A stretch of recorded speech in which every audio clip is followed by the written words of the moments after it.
Okay, there we go. Hello. Alright, a little explanation.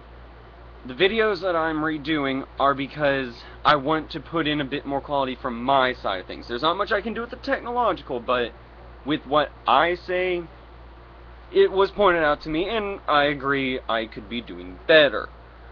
I'm going to start using the video editor more, so if I all of a sudden, face is over here one moment, and then the next second's over here, that is because I broke that video down into segments, because this is unscripted, and my rehearsal is my frustrated attempts to get videos made. So yeah, there's no actual rehearsal. So yeah, in fact, this is a segment. There we go.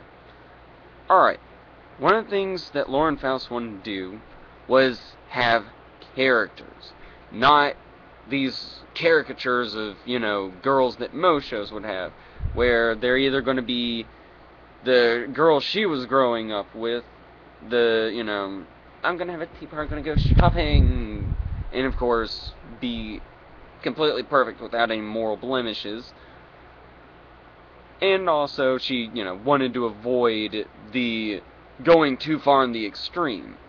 And now we will look at those extremes. Fluttershy, I'm going to skip, because, yeah, she's a reasonably girly character, but mostly on her Mo appeal. She is the consummate cute character.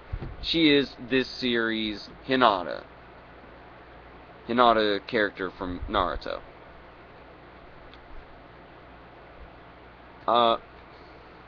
But I do want to focus on Rarity, because she makes a better argument for this.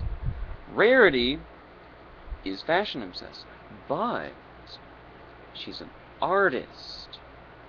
That's a big difference. She ends up, not only is she not just going around mindlessly shopping, she is the one you go mindlessly shopping to. So therefore, we get more of a spirit from her.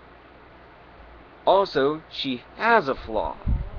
While, yes, she is the element of generosity, but she also has a selfish streak. It is well presented in the show. I'm not one of those people that says, due to her selfish streak, there's no way she's a reasonable representation of generosity. However, two things. A, I have no problem at all believing that she could easily go Good Samaritan for a stranger. I can't think of any moment we've done it, but on the other hand, it doesn't feel out of character for any of them, actually. Any of them at all. But, also, well, two things, actually. But also, it's how do I put this? It's the details. Yeah, she's the element of generosity. But remember, we're not doing good guying 101, we're doing friendship 101, and she's been shown to be generous towards friends. And after that, I would like to point out, sometimes it is completely possible to have extremes within a person. You can have a person, heck, I'm a person that can be very laid back, very low energy, but then you turn around and holy crap, I'm on the ceilings tap dancing.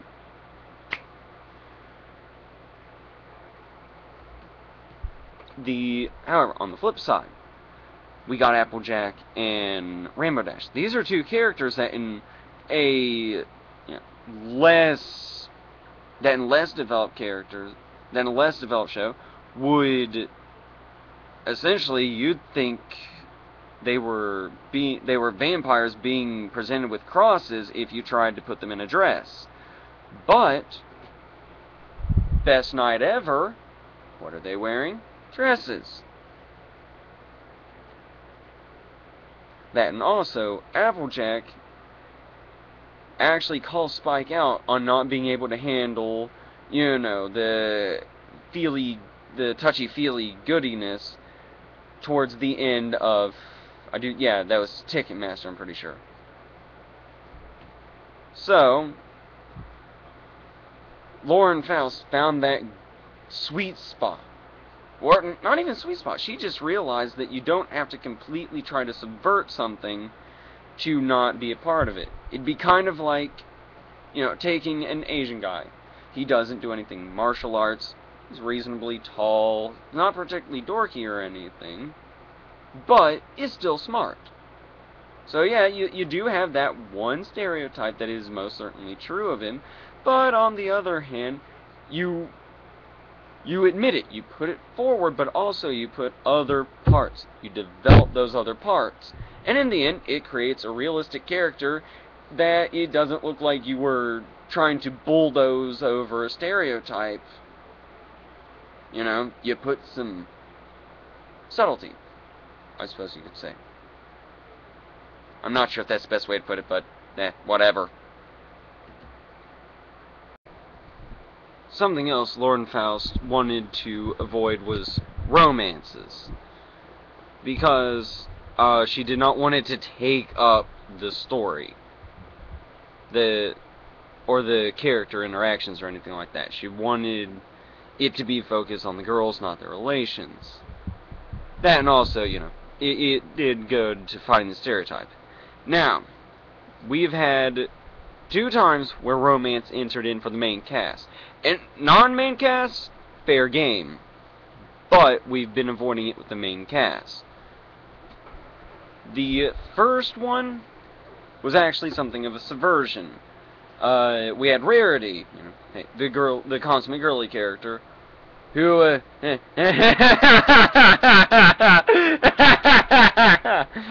that poor girl. Prince Blue Blood is such a douche. Definitely not Prince Charming. Heck, he's not even Prince Charmless, he's Prince Uncharming. And after that, we had Twilight Sparkle. Equestria Girls. We introduce a character called Flash Sentry, and it goes about how you'd expect. Romantic subplot.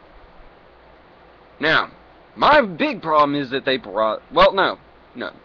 My first problem would be that they did this. That's part of the good part about the show.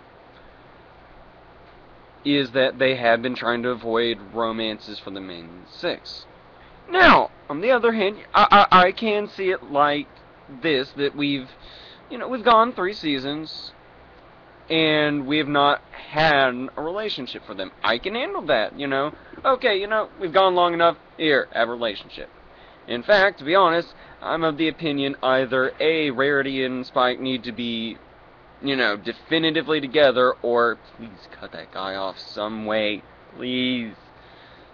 Stop stringing that man's hopes out. It's horrible. We're torturing the poor man. But with Flash Sentry, we have a character that, romantic subplot. And now, as I understand it, 4th season, he ain't appearing. Which would then also make him appearing in the 5th season to be very awkward and shouldn't happen unless we can come up with some mind-blowingly great reason that still probably would still be too much grasping at straws for my taste. So we add him in, only to never speak of him again. And we know where he is in Equestria. We know where he is. He's a castle guard.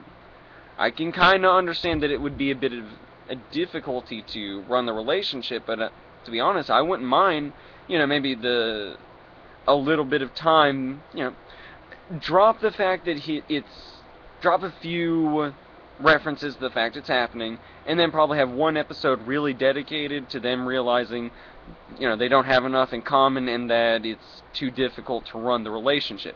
That would have just been mind-blowingly great, especially if we find a way of making it that, both of them were simply coming to a mature decision to break it off, and maybe even have them be friends, and occasionally pop up every once in a while. No hard feelings and all. But no, we have a relationship pop up, and then we do nothing with it. And to some extent, I can understand the concept of, you know, just because a guy dances with you doesn't mean you're going to date him or his alternate universe version self.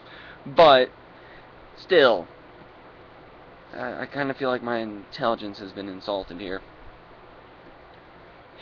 So, yeah, that's the movie. Bye.